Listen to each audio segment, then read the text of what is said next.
내가 떠나가는 것이 너희에게 유익하니라. 예수님께서 제자들을 떠나시는 것이 유익하다는 겁니다.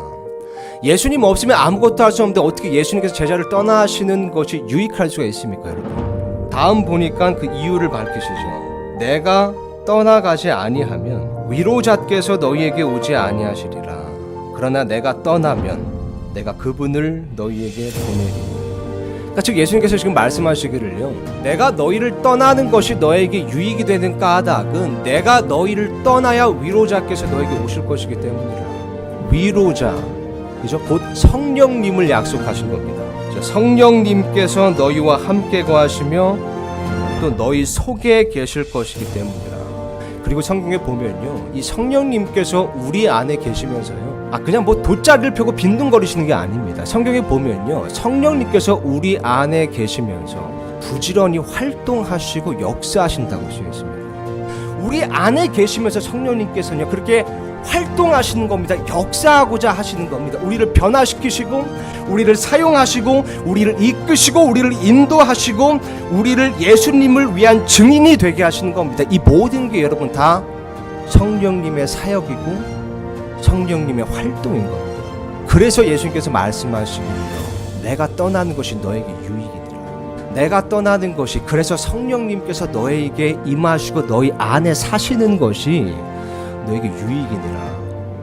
이게 제 마음을 새삼 사로잡더라고요. 과연 나는 이런 유익을 경험하고 있는가? 과연 이런 놀라운 엄청난 유익이 내 삶에 나타나고 있는가? 여러분 사실 그렇잖아요. 우리도 대부분 성경 공부 진짜 많이 했습니다. 우리 진짜 교회 오래 많이 다녔잖아요. 우리 설교도 되게 많이 듣잖아요. 단지 주일 설교뿐만 아니라 그저 유튜브에 가면 우리가 좋아하는 설교도 정말 많이 듣잖아요. 근데 왜 우리는 변하지 못합니까? 어쩌면 우리 중에는 교회에서 진행하는 그런 체계적인 제자 훈련 프로그램에 참여한 분들도 계실 겁니다. 근데 왜 우리는 변하지 못합니까? 왜냐하면 여러분, 우리를 변화시키는 것은요, 어떤 제자 훈련 프로그램이 아니라 성령님이시기 때문입니다. 그래서 여러분, 우리 스스로를 가만히 보면요, 우리는 아직도 하나님을 온 마음 다해 사랑하는 것이 무엇인지 잘 모르는 것 같습니다. 아직도 우리는 내 이웃을 내 자신같이 사랑하는 것이 무엇인지를 모릅니다. 우리는 아직도 순례자의 삶이 무엇인지 모릅니다. 거룩한 삶을 산다는 것이 아직도 뭔지를 모르는 겁니다. 우리는 아직도 자기 십자가를 지는 것이 무엇인지를 모르는 겁니다. 항상 기뻐하고 모든 일에서 감사하는 것이 뭔지를 모르는 겁니다. 세상의 빛과 소금이 되는 것이 무엇인지를 모르는 겁니다. 예수님의 증인이 되는 것이 무엇인지를 모르는 겁니다. 게다가 여러분, 우리 주위 사람들은요, 아직도 우리가 그리스도인인지도 모르고 있습니다. 대체 뭐가 문제인 걸까요? 대체 우리에게 뭐가 부족한 겁니까? 교회에 제자훈련 프로그램이 없어서 그런 겁니까? 더 체계적인 프로그램이 없어서 그런 걸까요? 그래서 우리가 변하지 못하는 겁니까? 여러분, 제자들에게 뭐가 부족했던 걸까요? 대체 뭐가 부족했습니까?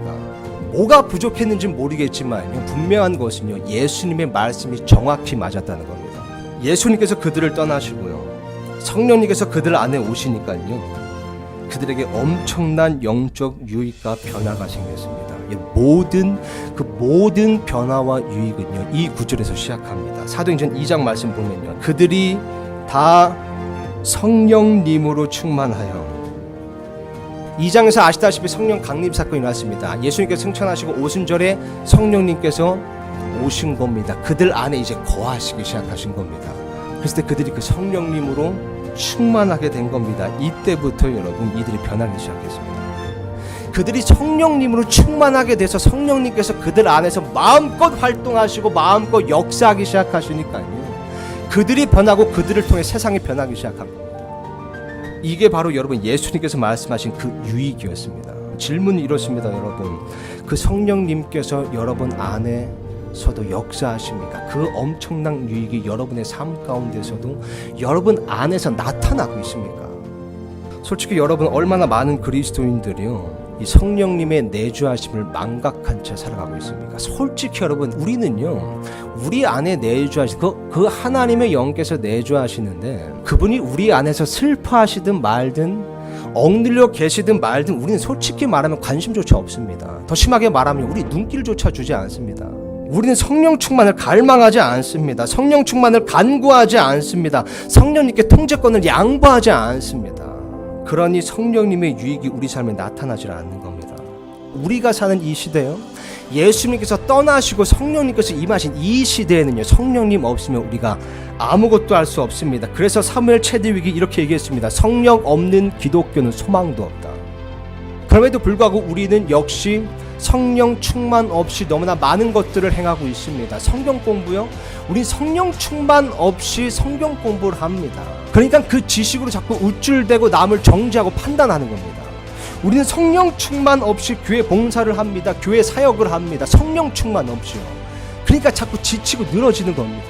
우리 성령 충만 없이 지체들과 교제를 합니다. 그러니까 자꾸 실망과 상처가 남는 겁니다. 우린 성령 충만 없이 예배를 드립니다. 그러니까 자꾸 매너리즘에 빠지는 겁니다. 우린 성령 충만 없이 찬양을 합니다. 그러니까 자꾸 열매도 없고 무미건조해지는 겁니다. 우리 성령 충만 없이 세상으로 나갑니다. 우리 성령 충만 없이 자녀 교육을 한다고 합니다. 우리 성령 충만 없이 결혼 생활을 합니다. 그러니까요, 성령님이 아예 없는 세상 사람들과 별 다를 게 없는 겁니다. 그래서 예수님께서 여러분, 이 승천하시기 전에요, 이 제자들에게 이렇게 당부하신 적이 있습니다. 보라, 내가 내 아버지 약속하신 것을 너에게 보내려니와, 성령님을 보내시겠다는 거죠. 보내려니와 너희는 높은 곳으로부터 오는 그 권능을 입을 때까지 예루살렘시에 머물라 하시니라. 그 성령님을 받을 때까지, 그 성령님의 권능을 받을 때까지 너는 예루살렘에서 머물러있어라. 다른 말로 하면요, 성령님을 받을 때까지 함부로 뭐 하지 말라는 겁니다. 여기저기 돌아다니지 말라는 거예요. 심지어 선교조차도 하지 말라는 겁니다. 성령님을 받기 전에도. 왜냐면 그것들은 성령님께서 하셔야 되는 것들이거든요, 우리 안에서. 그래서 사도행전 말씀에도 이렇게 쓰여 있는 겁니다. 1장 4절에서 5절 8절 보니까요, 또 그들과 함께 모이사 그들이 예루살렘을 떠나지 말고 아버지의 약속하신 것을 기다리라고 그들에게 명령하셨느니라. 오직 성령님께서 너에게 임하신 뒤에 그때 너희가 권능을 받고 예루살렘과 온 유대와 사마리아에서 그 땅의 맨 끝 지역까지 이르러 나를 위한 증인이 되리라 하십니다. 성령님을 받기 전에 예루살렘을 떠나지 마라. 성령님 없이 너희가 아무것도 할 수 없다. 근데 오직 성령님을 받은 후에 너희가 예루살렘이든 유대든 온 지역에 이르러 나를 위한 증인이 될 것이다. 성령님께서 너희 안에서 역사하시고 활동하실 것이다. 근데 우리는 성령 충만 없이 너무나 많은 것들을 하고 있습니다.